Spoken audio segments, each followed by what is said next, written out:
semuanya, pada hari ini kita akan belajar tentang informatika. Nah, kalau ngomongin informatika tuh yang ada di kepala kalian tuh apa sih? Matematika kah? Fisika kah? Atau yang lain-lain? Nah, sebelum kita lanjut ke materi berikutnya, saya, Cleona, akan menjelaskan tentang apa itu informatika. Jadi, informatika itu adalah sebuah ilmu yang mempelajari tentang studi, perancangan, pembuatan jadwal, data, dan lain-lain yang cara penyelesaiannya itu menggunakan sistem komputer atau alat-alat elektronik lainnya. Nah, kalau kita bicara informatika, kita tuh harus menjadikan berpikir komputasional sebagai landasan berpikir kita, sehingga kita mampu untuk menciptakan ide-ide kreatif dan karya-karya yang kreatif, yang menarik. Selain itu, kalau kita baca informatika tuh kita juga dapat membentuk karakter yang mencerminkan dengan karakter profil pelajar Pancasila. Nah, untuk mengetahui lebih lanjut, simak baik-baik video berikut ini. Oke, lanjut, informatika dan profil pelajar Pancasila. Apa sih hubungan informatika dan profil pelajar Pancasila?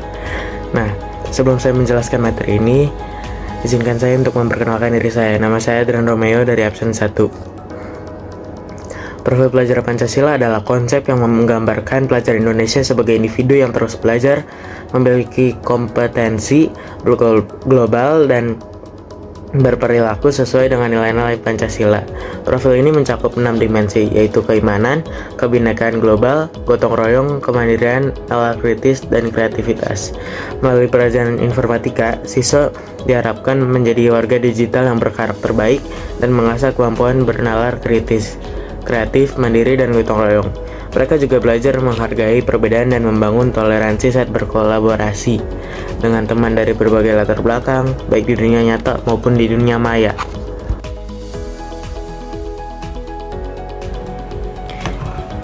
Halo semuanya, nama saya Michelle, absen 19 dari kelas 92.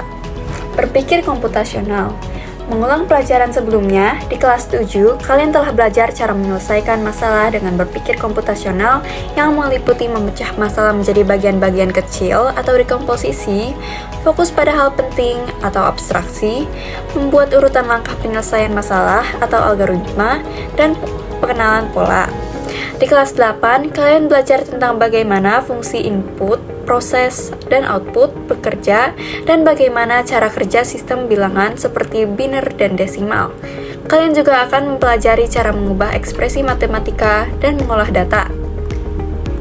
Nah, yang akan dipelajari selanjutnya di kelas 9, kalian akan mempelajari struktur data yang lebih kompleks seperti graf dan pohon atau tree, serta menyelesaikan masalah dengan menggunakan logika XOR, dan kalian juga akan belajar merancang langkah robot tanpa komputer atau unplug.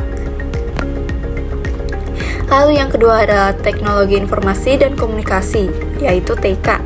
Mengulang pelajaran sebelumnya, di kelas 7 kalian belajar menggunakan komputer, ponsel pintar, dan aplikasi untuk membantu menyelesaikan tugas sehari-hari seperti membuat dokumen dan presentasi.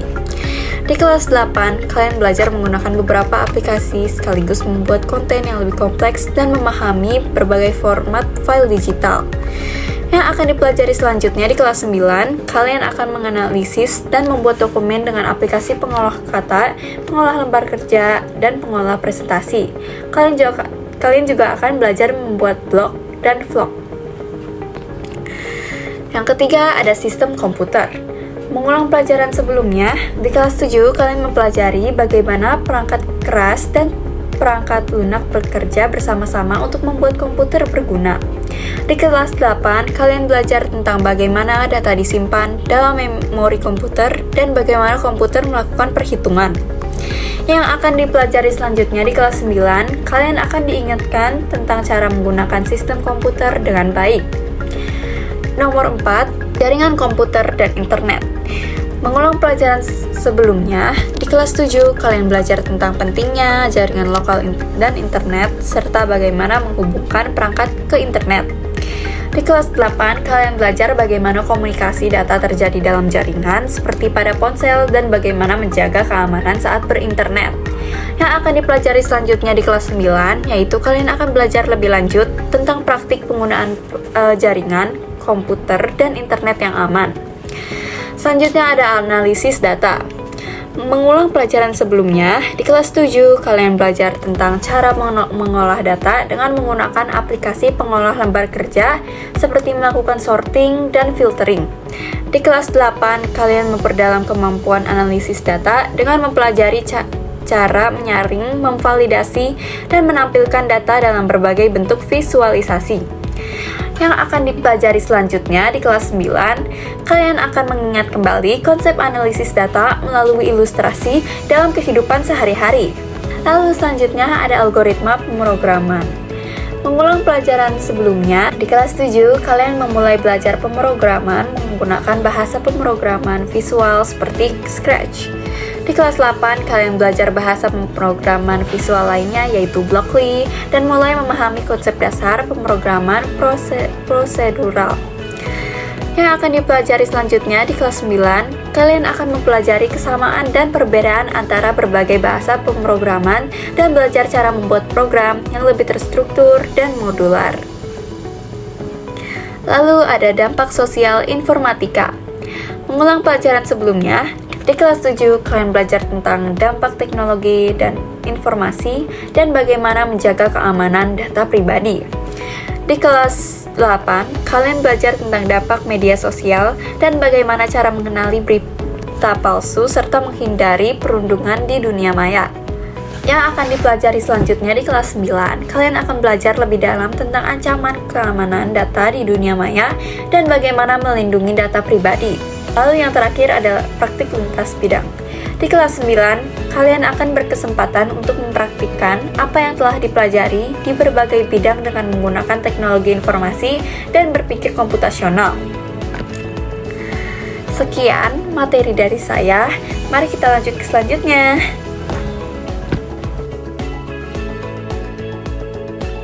Oke, kemudian buat rencana pembelajaran kita di kelas 9 saat ini, sebenarnya ada 26 topik yang akan kita pelajari, seperti analisis data, sistem komputer, berpikir komputasional, aplikasi perkantoran, dan masih banyak lagi.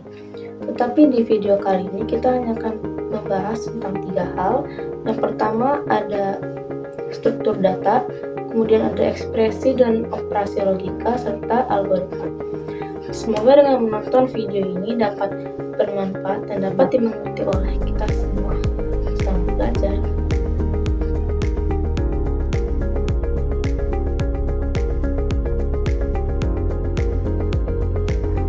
Halo semuanya, sekarang kalian tahu nggak kita mau belajar apa? Betul sekali, kita akan belajar tentang struktur data. Apa sih struktur data? Struktur data merupakan cara penyimpanan, penyusunan, dan pengaturan data dalam media komputer agar data dapat digunakan secara efisien. Struktur data memiliki 2 jenis, yaitu struktur data tree dan struktur data graph. Pertama, kita akan membahas tentang struktur data tree. Struktur data tree merupakan struktur data non-linear yang menggambarkan sebuah hubungan yang bersifat hierarkis. Struktur data tree ini disebut tidak linear atau non-linear karena struktur data tree disimpan secara tidak berurutan. Nah, struktur data tree ini terdiri oleh beberapa bagian. Yang pertama ada node, root, child node, leaf node, dan juga edge. Bisa dilihat contoh struktur data tree di samping sini. Yang pertama ada node. Node ini merupakan sebuah entitas pada struktur data yang mengandung sebuah nilai ataupun pointer. Yang ketiga ada child node. Child node ini merupakan turunan dari node di atasnya. Yang keempat yaitu ada leaf node. Leaf node ini merupakan node paling bawah pada sebuah tree. Dan yang terakhir, yang kelima, merupakan edge. Edge ini adalah garis yang menghubungkan dua node pada sebuah tree. Nah, struktur data tree dapat diterapkan dalam berbagai hal. Salah satunya yang kita tahu sebagai sebuah pohon keluarga. Oke, sekarang kita akan membahas tentang struktur data graph. Struktur data graph ini merupakan struktur data yang terdiri dari node atau di sini disebut sebagai vertex dan sisi atau disebut sebagai edge yang mempresentasikan hubungan antara sebuah objek. Struktur data graph ini digunakan untuk memecahkan sebuah masalah pemrograman yang kompleks. Nah, terakhir, bagaimana untuk perbedaan struktur data graph dan struktur data tree? Apa kalian tahu? Jadi, perbedaannya dalam struktur data graph, edge bebas menghubung pada node manapun. Jadi bisa dibilang dia dapat memiliki lebih dari satu jalur. Sedangkan untuk tree, dia hanya dapat berhubung dengan node di atasnya dan beberapa child. Sekian itu saja untuk materi tentang struktur data. Sekarang kita akan lanjut untuk materi lainnya.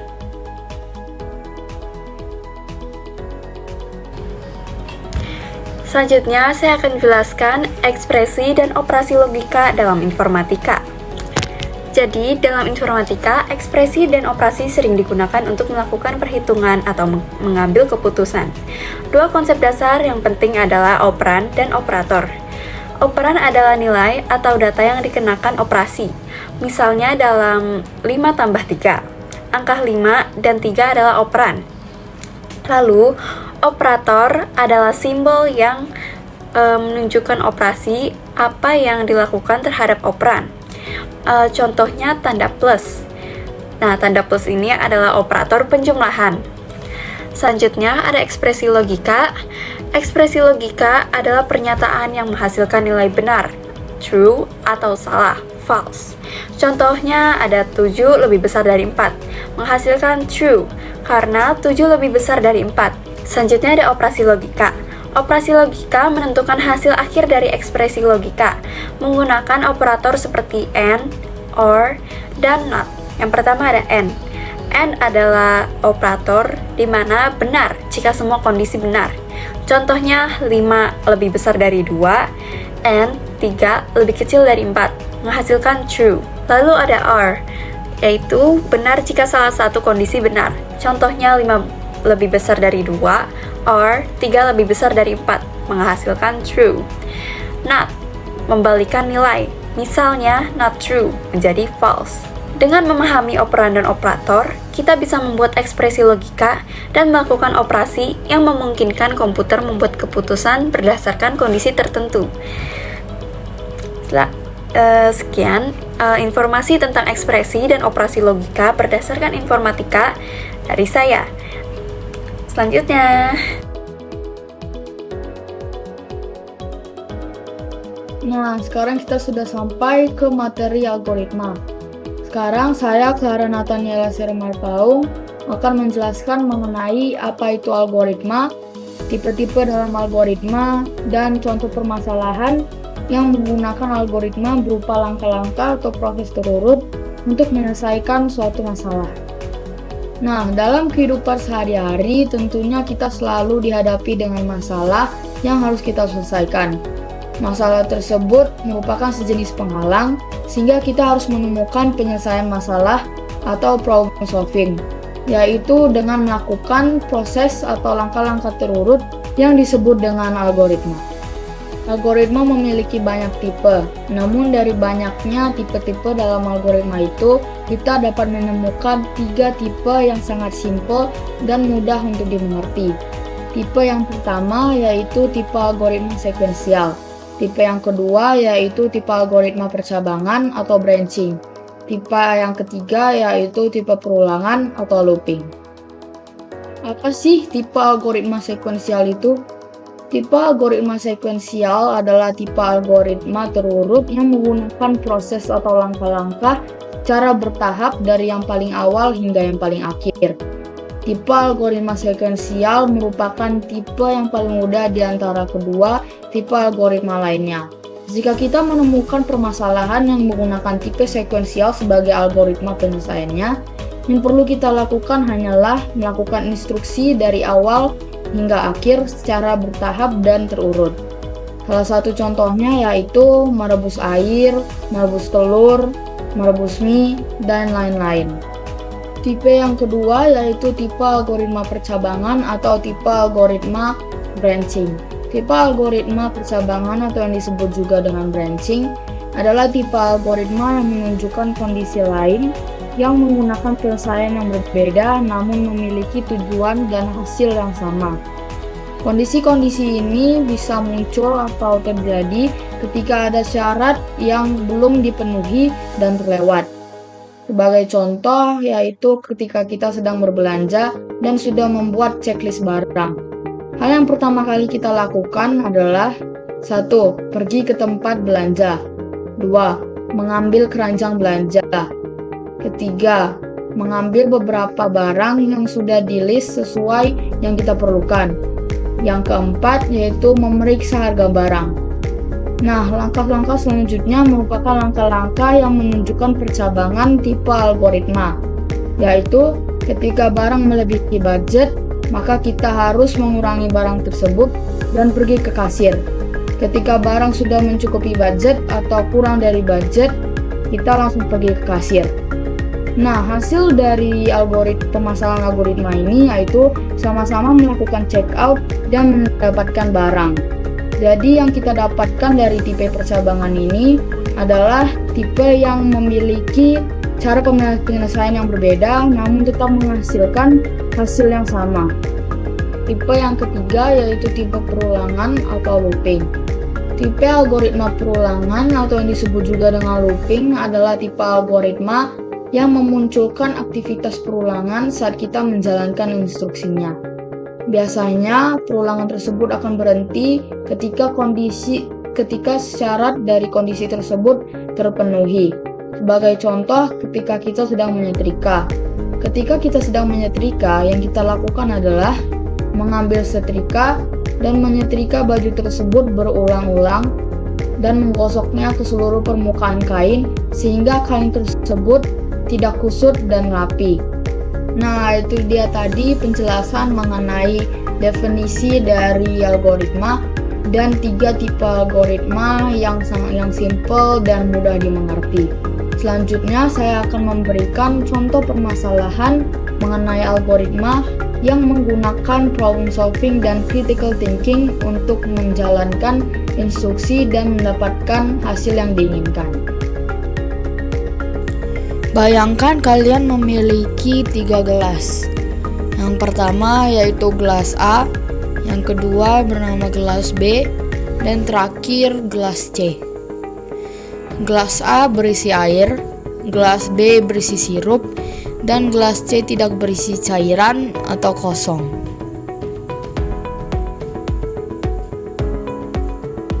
Permasalahannya yaitu kita menginginkan gelas A berisi sirup, gelas B berisi air, dan gelas C tetap kosong.